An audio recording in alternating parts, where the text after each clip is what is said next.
Being in the craft business for so long, we often get people coming up to our booth who always dreamed of starting their own craft business. But aside from time, one of their biggest obstacles is money. They often feel they have to make a major investment up front, such as buying all kinds of different supplies, tools, and displays just to get started. But that's not necessarily true. Amy and I decided to come up with a list of different ideas for how you could start your own craft business with little or no money.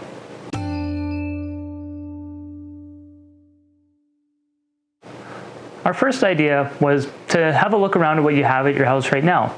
Look for items you can repurpose or revamp, reuse, that you might already own, such as pieces of jewelry or clothing that are old or maybe damaged a little bit that you might be able to take apart and make something new with. Once you've restrung a necklace, for example, it's now your own design and you can sell that piece. You can also ask your friends and family if they might have similar types of items that they would be willing to give you or sell you at a low cost so that you could use those as well.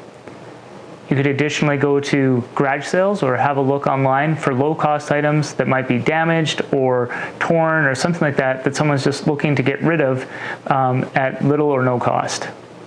Number 2, try visiting a reuse or recycle center in your city. We have both here in our city, and Amy and I have visited them each on different occasions for different purposes and different projects. For example, recently we've been working on repainting and revamping our workshop, so we visited the recycle center to get some paint. This paint, though, could have just as well been used for a wood project if we were woodworkers, just for example. On other occasions, we've gone to the reuse center to check out what they have available there, and often they'll have craft supplies for next to nothing, or they'll sell them by the pound, that kind of thing, for just a few dollars. So you can find all kinds of interesting things that you can just let your imagination run wild with to create. 3, check out your local dollar store or liquidation center. There can be all kinds of great things available in each of these depending on what you're looking for. You might find something you weren't even looking for that sparks an idea.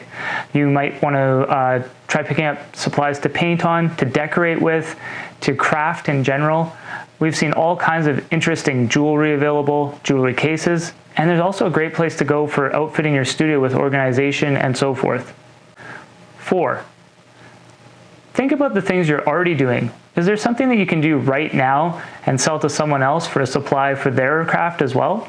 For example, if you make patterns, can you sell patterns online or to other people directly? Can you create graphics for someone and sell them vectors and so forth? Or maybe you could sell your drawings as copyright-free images to help save for your own business.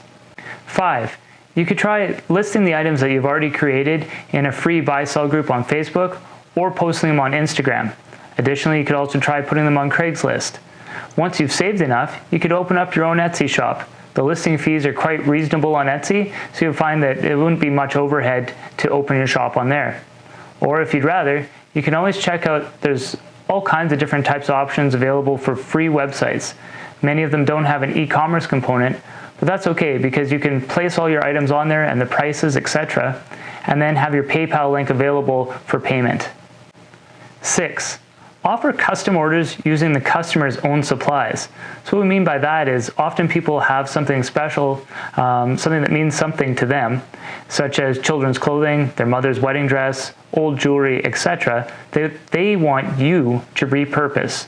So there's all kinds of different types of mediums and different sorts of projects available, but this can be a really good one as there's no actual cost to you to do it other than your time, which you would be charging out. 7, ask another crafter or artist if you could help them in exchange for use of their tools, studio space, or supplies. And in this way, it's almost like a collaboration. So if you don't have the sewing machine that you need to get started, but someone else does, you could always ask in what way you could be of service to them. And in exchange, you could use their sewing machine and their studio space to create your first items. 8, ask your friends, family, and coworkers for support in your new business. Make sure you let them know what you're doing and that you're offering custom orders. And don't be afraid to pick up the phone and call an old college roommate or a previous coworker and say, hey, Michael, we used to work together or go to school together, and I just wanted to let you know about this exciting new thing that I'm up to. My wife and I are making custom jewelry or maybe paintings, that kind of thing, and we just wanted to let you know that if you ever need anything for presents or yourself, just come to us and we'll be happy to make you something special.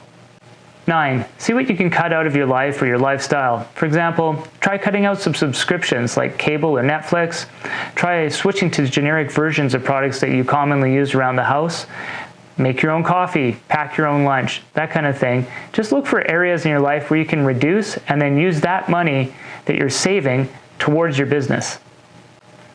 10. Start with the cheapest shows possible with the highest foot traffic. Visit the show and see what kinds of vendors are there, the types of items that are being offered, and the types of customers that are visiting the show. Don't be afraid to ask the other vendors, when they're not busy, how the show is. Of course, doing shows doesn't guarantee that you're going to make sales or money right off the bat. However, it's a great way to gain exposure and to build your contact list. 11. Look for items around the household or workshop that you're not currently using and sell them off to generate money to use for your business. 12. Look for small side jobs such as house sitting, dog sitting, tutoring that would help you save up money towards your goal. When Amy started her crafting business and I had left my full-time job to join her, we had to do many of the points that were on this list. The biggest thing to remember is you don't need to start big. You can start small and grow from there, but just start. Never give up on your dreams. Don't compromise on what you wanted.